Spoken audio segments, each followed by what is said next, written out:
ایک رات سلطان محمود غزنوی کو کافی کوششوں کے بعد بھی جب نیند نہیں آئی تو اپنے غلاموں سے کہنے لگے، لگتا ہے کہ کسی مظلوم پر آج کوئی ظلم ہوا ہے۔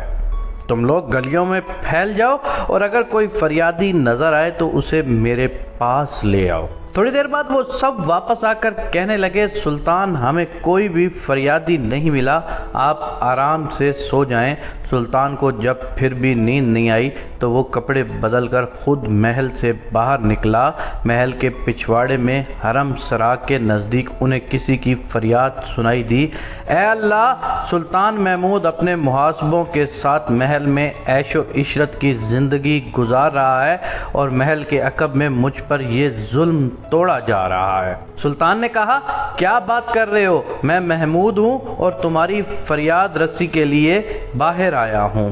مجھے بتاؤ کیا ظلم ہوا ہے تمہارے ساتھ؟ آپ کے خواص میں ایک شخص جس کا نام میں نہیں جانتا ہر رات میرے گھر آتا ہے اور میری بیوی پر ظلم و تشدد کرتا ہے۔ اس وقت وہ کہاں ہے؟ شاید اب چلا گیا ہو۔ دوبارہ جب وہ آئے تو فوراً آ کر مجھے اطلاع کر دو۔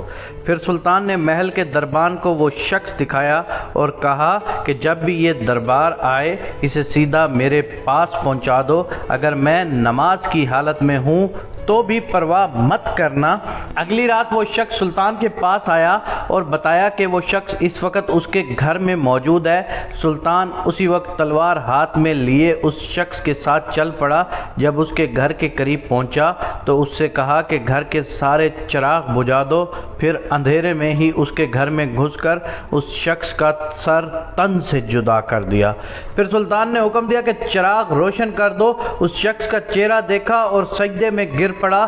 پھر گھر کے مالک سے کہا، اگر کچھ کھانے کو ہے تو لے آؤ، مجھے بہت سخت بھوک لگی ہے۔ آپ جیسا سلطان مجھ غریب کے گھر کا کھانا کھائے گا، جو کچھ بھی ہے وہ لے آؤ۔ سلطان نے کہا۔ وہ شخص ایک سوکھی روٹی اٹھا لایا جسے سلطان نے بڑی رغبت سے کھایا۔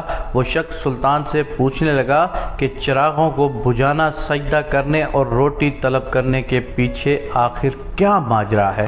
سلطان نے فرمایا، میں نے جب تمہاری داستان سنی تو سوچا کہ میری سلطنت میں ایسا ظلم کرنے کی ہمت صرف میرے کسی بیٹے کو ہو سکتی ہے۔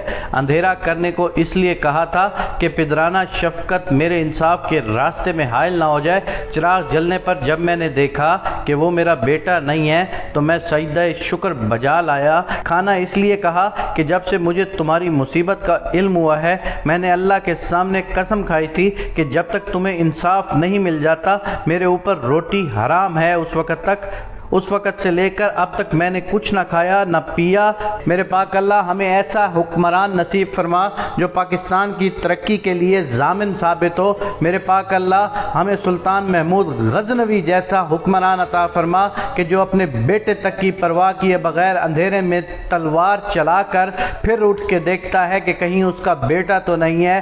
میرے پاک اللہ ہمیں بھی کوئی سلطان محمود غزنوی جیسا، میرے پاک اللہ ہمیں بھی کوئی امام خمینی جیسا راہبر عطا فرما جو ملک پاکستان کو ترقی کی راہ پر گامزن کر دے، جو ملک پاکستان میں انصاف کا بول بالا کر دے۔